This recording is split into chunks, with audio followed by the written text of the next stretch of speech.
The G20 summit in Delhi has got many talking points.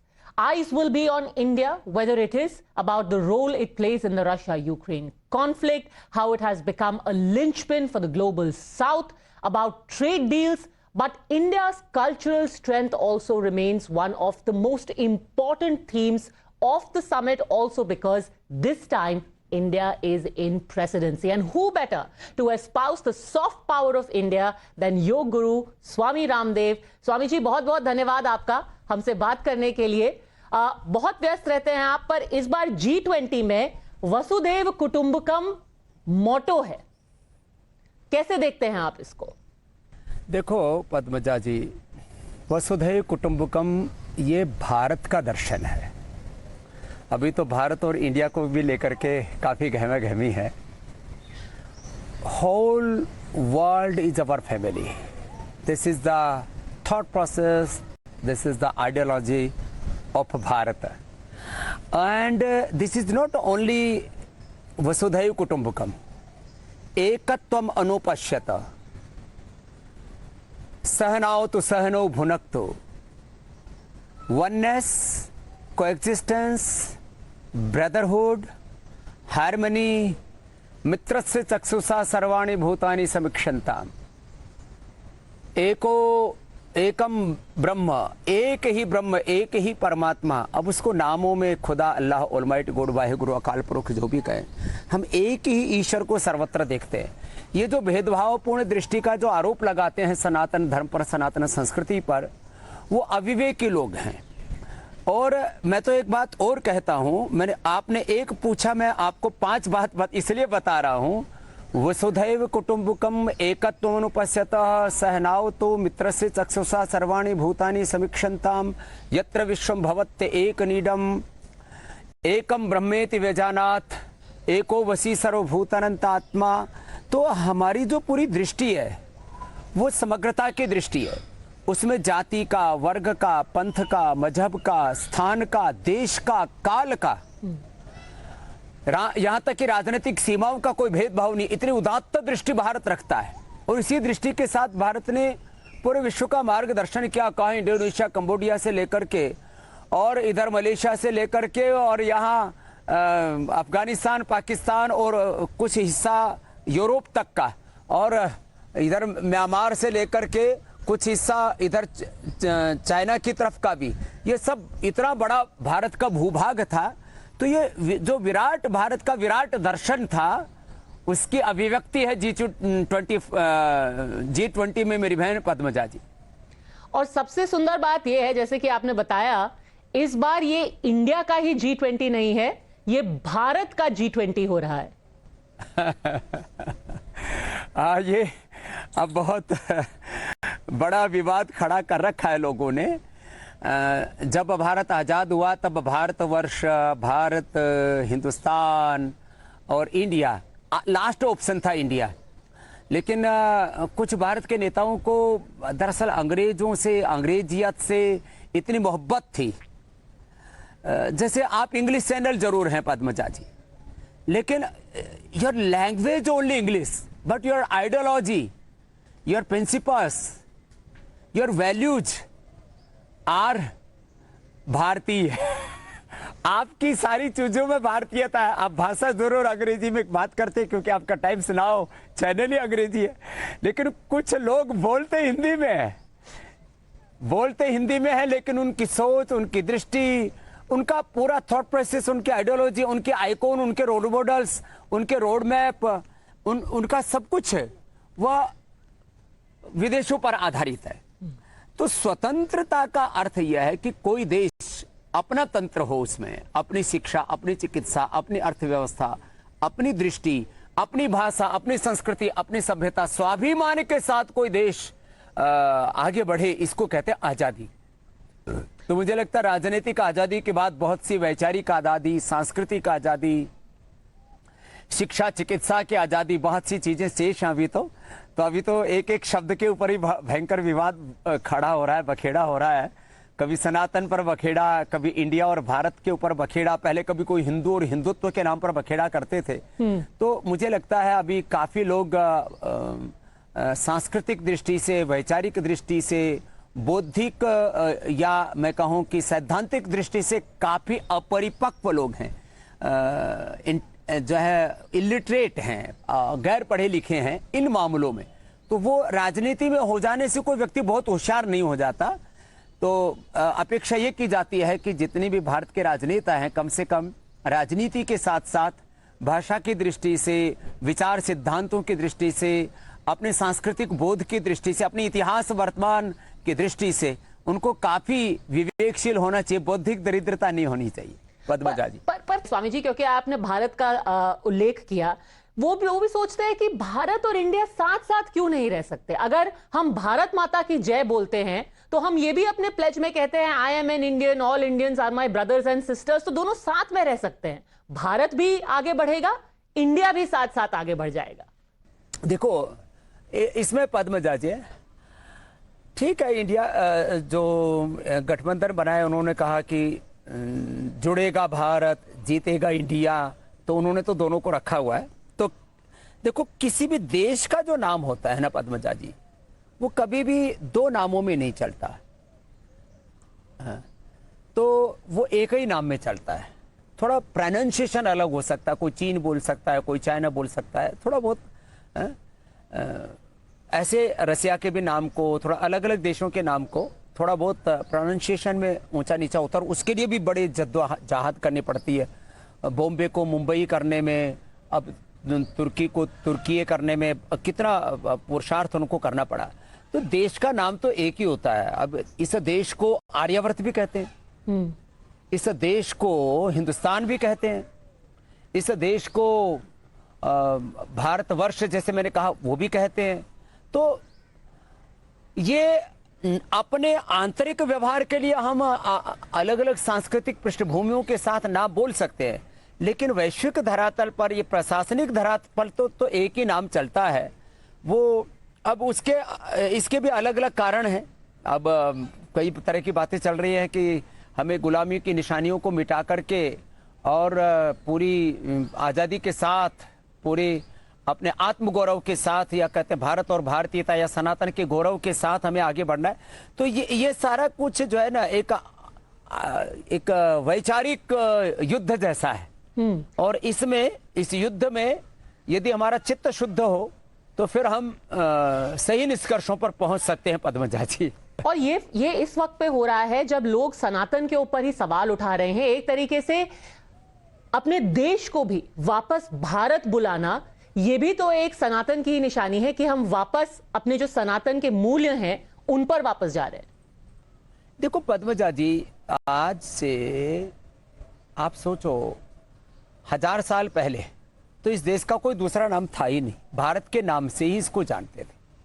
जो सिंधु घाटी पार करके आए, उन्होंने हिंदू और हिंदुस्तान कहना शुरू किया, और फिर ये इंडिया शब्द जो है वो जो है ब्रिटिश लोगों ने हमको दे दिया। इसके भी कुछ सांस्कृतिक राजनीतिक कारण हैं, लेकिन कोई भी देश अपनी पहचान को क्यों खत्म करे। और जहाँ तक आपने सनातन शब्द को बोला, तो बहुत उनकी बुद्धि पर तरस आता है। मैं उसको इंटेलेक्चुअल बैंक करेंसी कहता हूँ, बौद्धिक दरिद्रता, दिवालियापन। कभी कोई ऐसा कह सकता है या कहना चाहिए, या कोई ऐसा दुस्साहस कर सकता है कि इस्लाम का खात्मा करेंगे, ईसाईयत का खात्मा करेंगे, हम कम्युनिज्म का खात्मा करेंगे। ये तो चलो, इस्लाम और ईसाईयत तो, कोई जैनिज्म, बुद्धिज्म, सिखिज्म का खात्मा करेंगे, ऐसा कोई बोल सकता है?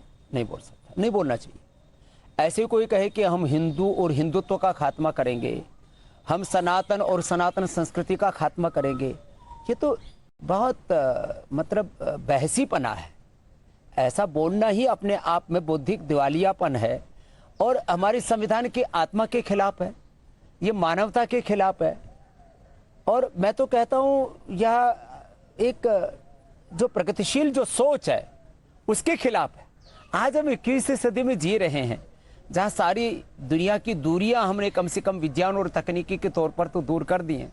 और दुनिया के देशों में भी अब तो जो है, जब से यूएनओ हुआ है, और सारी दुनिया अब तो चाहे वो IMF के माध्यम से, वर्ल्ड बैंक के माध्यम से और अलग अलग WHO के माध्यम से, अलग अलग WTO के माध्यम से पूरी दुनिया जुड़ी हुई है। अब राजनीतिक सीमाएं उनका एक औचित्य है पॉलिटिकल लीडरशिप के लिए, बस उतनी सी रह गई हैं। आखिर पूरी दुनिया को तो एक धरती एक परिवार की सोच पर चलना ही पड़ेगा, क्योंकि ये कुदरत ने, नेचर ने, या हम प्रकृति से भी परे परमेश्वर एक पारमार्थिक सत्ता को मानते हैं, उसने तो कोई भेद नहीं किया। उसने तो देशों के नाम नहीं दिए थे। ये देशों के नाम पर, जातियों के नाम पर, मत पंथों के नाम पर ये जो भेदभाव खड़े किए हैं, ये स्वार्थी लोगों ने खड़े किए हैं अपनी सत्ताएं, अपना शासन काबिज रखने के लिए। और ये जो भेद खड़े करते हैं, कायर, कमजोर और बुद्धि लोग भेद खड़ा करते हैं, जो उदार चरित वाले होते हैं, जो आपने अभी प्रारंभ में कहा वसुधैव कुटुंबकम, अयम निजः परो वेति, ये मेरा है, ये दूसरा है। अयम निजः परो वेति गणना लघुचेतसाम उदार चरिता नाम तो वसुधैव कुटुंबकम। तो ये जो लघुता है, संकीर्णता है, स्वार्थ है, ये तोड़ने का काम करता है। हमने तो उदारता के गीत गाए हैं, मैत्री करुणा मुदिता के गीत गाए हैं, सत्य प्रेम करुणा के गीत गाए हैं, और सारे संसार को अपना परिवार, भारत ने तो अपने जन्म से ही, भारत ने आज से नहीं, हजारों लाखों करोड़ों वर्षों से, जब से अब मनुष्य का कब से इतिहास है, कोई कहते हैं इतने लाख वर्षों से है, कोई कहता है इतने हजार वर्षों से है, जब से इस धरती पर मानवता का इतिहास है, तब से भारत ने सारे संसार को अपना माना है। पर जो नेता हैं वो कह रहे हैं कि हम किसी धर्म विशेष के खिलाफ नहीं बोल रहे हैं। जो जातिवाद है, वर्णवाद है, बाबा साहेब अंबेडकर ने कहा था कि कास्ट को, जातिवाद को खत्म किया जाना चाहिए, इसलिए उन्होंने बौद्ध धर्म अपनाया। पेरियार हैं, वो ब्राह्मणों के खिलाफ, ब्राह्मणवाद जो है, जो औरों को दबाता था, उसके खिलाफ बोलते थे। इसीलिए आज सनातन को खत्म करने के लिए बात इसलिए की जा रही है क्योंकि उस ब्राह्मणवाद के खिलाफ, उस जातिवाद के खिलाफ आवाज उठाई जा रही है, जो कि भेदभाव करता है, दबाता है। नहीं तो फिर आप बोलिए ना, नहीं आप सनातन के, देखो इसमें, नहीं देखो इसमें पद्मजा जी फिर ऐसा बोलना चाहिए, मैं सनातन के खिलाफ नहीं, मैं जातिवाद के खिलाफ। जातिवाद के खिलाफ तो मैं भी, मेरा तो जन्म ही सनातन में हुआ है, और मैं तो खुद सनातन का बहुत बड़ा प्रतीक है भगवा वस्त्र, उसकी सन्यास परंपरा को जीता हूं। और आज सन्यास में ब्राह्मण, क्षत्रिय, वैश्य, शूद्र, दलित, आदिवासी, वनवासी, सब भारतवासी ने, सब विश्ववासी सन्यास में दीक्षित हो रहे हैं। तो सनातन में भेद कहाँ है? सनातन में जाति का भेद नहीं है। जो सनातन के नाम पर जाति का भेद कहते हैं वो मूर्ख लोग हैं, वो अविवेकी लोग हैं। उन्होंने सनातन धर्म को, वेदों को, दर्शनों को, उपनिषदों को, हमारे सनातन के ग्रंथों को, सनातन संस्कृति को जाना ही नहीं है। ब्राह्मण किसे कहते हैं? ब्रह्म कहते हैं विराटता को, ब्रह्म कहते हैं ज्ञान को, ज्ञान को, नॉलेज को, ब्रह्म कहते हैं पवित्रता को। अहम ब्रह्मास्मि, मैं ही ब्रह्म हूं। तो ये जो ब्राह्मण है मूलतः जाति शुक्त शब्द ही नहीं है। ब्राह्मण का अर्थ होता है विद्वान, विवेकी, प्रबुद्ध, जो विराटता में विश्वास रखता है। और मैं तो कहता हूं ये 4-in-1, जो वेदों के मंत्रों की गलत व्याख्या करते हैं। ब्राह्मण से मुखमासित बाहुराजन्य कृता उरु तदस्य यद्वैश्य पदभ्याम शूद्रो अजायते। जो अज्ञान से बचाए वो ब्राह्मण, जो भय से बचाए वो क्षत्रिय, जो अभाव से बचाए वो वैश्य, और जो अपवित्रता, अशुचिता से बचाए, उसे उभारे, उसको दूर करे, वो शूद्र। तो इनका अर्थ ही, शूद्र का अर्थ अछूत होता ही नहीं है, शुचि शुद्ध। शूद्र का अर्थ शुचिता है, ब्राह्मण का अर्थ ज्ञान है, क्षत कहते हैं भय को, त्रयमणि रक्षा, जो भय से रक्षा करे उसको क्षत्रिय। और विषप प्रवेश ने, जो जिसने एक स्थान विशेष के ऊपर कोई आग्रह न रख करके सारे संसार में जो घूमता है और सारे संसार में विपणन करता है, व्यापार करता है, वस्तुओं का आदान प्रदान करता है, वो वैश्य है। तो इन शब्दों का अर्थ जाति सूचक है ही नहीं। ये अलग बात है कि शब्दों के नाम पर जातियां घड़ी गई, कार्यों के नाम पर जातियां घड़ी गई। जो कुंभ का काम करे उसको कुंभकार, लोहे का काम करे उसको लोहकार, गुड़ का काम करे गुड़ वाला, और पता नहीं कौन कौन से वाला आपने देखा होगा, लोहा वाला, सरिया वाला, गुड़ वाला, चीनी वाला, शक्कर वाला।